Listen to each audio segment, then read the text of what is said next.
Welcome to the Tuesday edition of FreightWaves Now. I'm Emily Zink. Brokers, shippers, and carriers, we have great information for you. But first, we start with meteorologist Nick Austin. Welcome to FreightWaves weather for your Tuesday. Hope you've had a good week so far. We have a lot more severe storms to talk about today. Not across the entire United States, of course, but they've already been rumbling across parts of the Midwest, Minnesota, and also down into parts of Iowa. But that severe threat is going to shift to some fairly larger metropolitan areas as we go through the rest of today. So really this whole area here that's shaded in the yellow, as well as this inner circle here that's shaded in the orange, that's where they've seen already a lot of severe storms today. And this is where the best chances for more severe storms today are going to happen and into this evening. So the threat this afternoon and also into the evening hours will shift to Chicago, Indianapolis, cities like that, down towards St. Louis. And then after dark especially, that's when we're going to see the threat really start to fade. But from around noontime today, around midday into the early evening, that's when we're going to see the severe threat shift to those areas.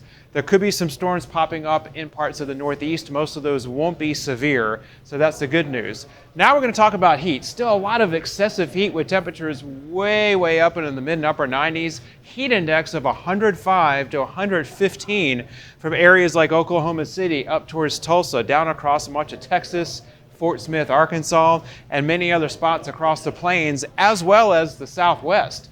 From Phoenix to Yuma, all the way up into southeastern California, Las Vegas area, temperatures themselves will be up to about 110, 115 degrees, maybe even 120 in several spots. And these temperatures, believe it or not, for this time of the year in that part of the country are several degrees above normal. And they had a big heat wave out there last week. They got a break for a few days, and now all the intense heat's coming back. There'll be another pocket of intense heat up around the Philadelphia metro area along the I-95 corridor as well. So drivers, just be careful. Spend as little time outside your truck as possible in those parts of the country. That heat can really take a toll on you pretty quickly if you're stuck outside. Third thing we're going to talk about today, down in Florida, there's going to be, again, another kind of concentrated area where there might be some flooding along the I-75 and I-10 corridors from around Tallahassee and then down towards the Tampa metro area. So the ground is really saturated, those soils across much of Florida. They've had a lot of rain, well above average rain the past few weeks. So there might be at least some localized flash flooding that takes place with some of those pop-up thunderstorms this afternoon and this evening along I-10 and I-75. So there might be a few ramps or secondary roads that end up being closed here and there. Those are the three things you need to know about for today. Don't forget to subscribe to our YouTube channel. Have a great day and be careful out there. Donny Gilbert joins me now for our broker update. We're looking at the outbound tender volume index. Donny, how are things looking right now? Right now the tender volumes are on the rise, so that's actually very good. I brought today a chart that's the national level, the U.S. Outbound tender volumes. Right now they climbed up to 10,000, a little bit over 10,400 is where the national volumes have climbed to right now. But on the better side, our outbound tender rejections have taken a slight uptick as well. They're up to 4%. So 4% is still relatively low, but at least we're seeing them actually start to climb back up now. We're getting through the mid-August period. We're headed into the Labor Day weekend coming up at the end of August. So that's actually a positive note. So hopefully we'll see, for the sake of brokers and carriers, the tender rejection rates to keep to rise. Of course, our shippers are loving the low tender rejection rates because it keeps the rates suppressed for shippers. But we know we need to pick up a little bit for the carriers as well. Somewhere in the middle would be good. We're going to also kind of dive into and look into New Orleans. New Orleans, another market here. We've got our tender volumes on the pickup. They're up to 85.46 index points. So they've risen over the past few days in August, so that's very good. And their outbound tender rejections for the drive-in outbound tender rejections have also risen from around about 5% up to about 9.68%. So again, we got another market. It's in the Southwest that's picking up. It's also a port city. So those are good signs that we want to see. There are other markets out there sporadically that are starting to pick up right now, which is a good sign for August. You know, we'll get through August, we'll get through September, and then we'll start into the retail season, which is the booming season for carriers, brokers. It's very busy. So these are signs we want to see everything start to pick up. And things have been kind of slow in the East Coast, towards the East. Well, the Northeast has been a market that's been very difficult for everybody. And I've got one market in the Northeast that's actually starting to pick up. Okay, we like that. We've seen markets around there 2, 3, 4% for drive-in tender rejection rates.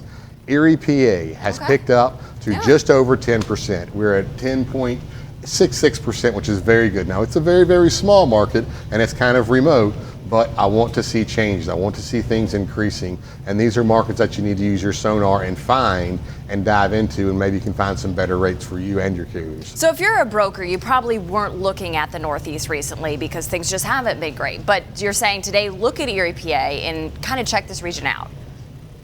With our sonar maps, you can look at everything, and that's what's great about the actual map part, is you can go in and get a kind of a 30,000 foot elevation, and just the way that I noticed it, I looked in and I saw it turn a little bit darker shade of blue, and I said, what is that? And that gives me a clue to start diving in, and then I bring it up on a chart so I can see the history and the trends, and that's where I saw it picking up, and that's what you need to do with our sonar maps. Locate some markets, dive in deeper, look at the surrounding markets, and that's where you can find that, that hidden gem in the dirt there. I like that. So beneficial. Again, Donny Gilbert with our broker update. Thanks, Donny. Thank you, ma'am.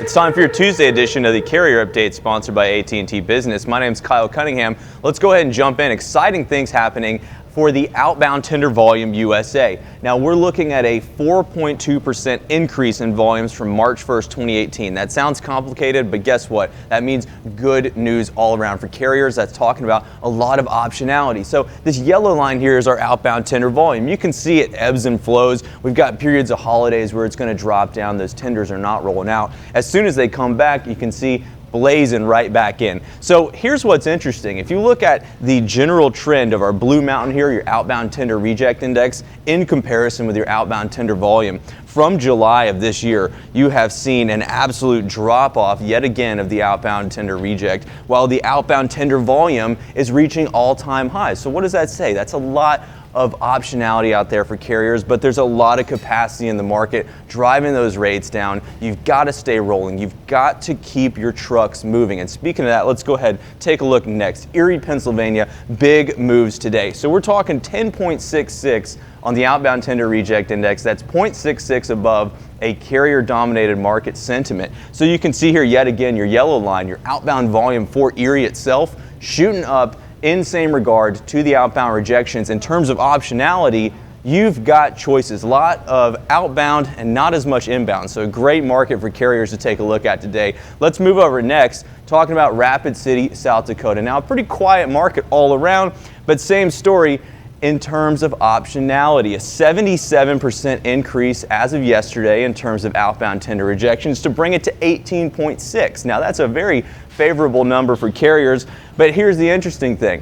A lot of inbound volume, so a lot of available capacity, and not a lot of outbound volume. Outbound volume, yellow line actually trending down, so if you're near Rapid City, maybe route yourself over. Like I said, keep yourself moving. Next up, talking about the inbound rejections. Now we talk a lot about outbound rejections, for sure, getting those rates when you're leaving. Let's talk about the concept of being paid to do something that somebody else doesn't want to do. So talk about Shreveport, Louisiana, not a lot of folks want to go in there, 10.8% on the inbound rejections. So if you're headed into Shreveport, get a little more for your troubles. Texarkana, Texas, same story, talking about Dubuque, Iowa, Montgomery, Alabama. This is a index that you absolutely must pay attention to. And that's why it's important to make sure you look at the inbound rejections. Hey, thank you so much for watching your Carrier Update, sponsored by AT&T Business. My name is Kyle Cunningham. We'll see you next time.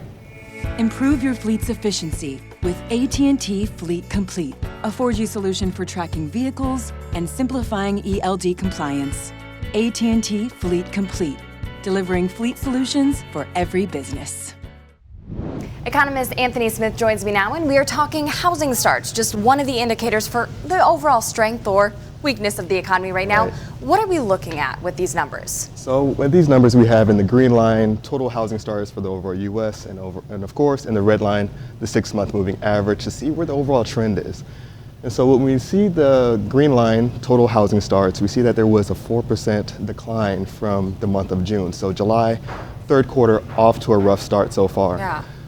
One of the biggest parts within housing starts, the trends within it, is that multi-unit starts, and the next chart that we'll see has really been weighing down the overall trend. So in this orange line here we have multi-unit starts, and in the green line we have single family. Single family is going to make up around 73% of total starts, but the strength wasn't quite enough to outweigh the decline in multi-unit starts this month. what would be the reason for the housing starts being down? Obviously, you said multifamily are down and single starts are still up, but is it consumer confidence? Are people just not very confident right now with things? So consumer confidence did just kind of take a bit of a hit. I think one of the lowest levels since February 2019, so earlier on in this year. As of late, we've always been talking about builder constraints, and I think everyone's tired of hearing about that when we're looking at overall housing starts. They want to see that the consumer's in a good place and that they're starting to buy and the momentum's building, because mortgage rates have been at historical lows now for a while. Consumers was feeling good. They're still kind of relatively high up there, but the biggest thing is that they're backed by job strength, wage growth, but the recent decline in consumer confidence is something that we're going to have to keep our eye on, because has implications outside of housing starts. It really kind of starts to really become an issue when the consumer, even if they are in a good position, they stop buying overall. And a lot of things where we turn on the TV, we're going to see recessionary fears on most of the major headlines, and that's really going to start to weigh on the consumer, even if what's on the headlines have nothing to do with them. And when they stop spending, it really kind of has implications to all other segments of the economy. This is going to be something that we're going to keep our close eye on, because consumer confidence is really what's going to move the overall economy. We're looking at spending trends, and housing starts is just one of those areas that we really have to start focusing on. Yeah, and you made a very good point. For so long, people were so confident in the economy is great, and then you said if you look on the TV, the headlines are now recessionary fears, what is going on. So definitely something we will keep our eye on here at FreightWaves. As always, thank you, Anthony Smith. And you're watching on YouTube, so definitely hit subscribe. Make sure you follow us on Facebook, Instagram, and Twitter. We hope everyone has a great Tuesday.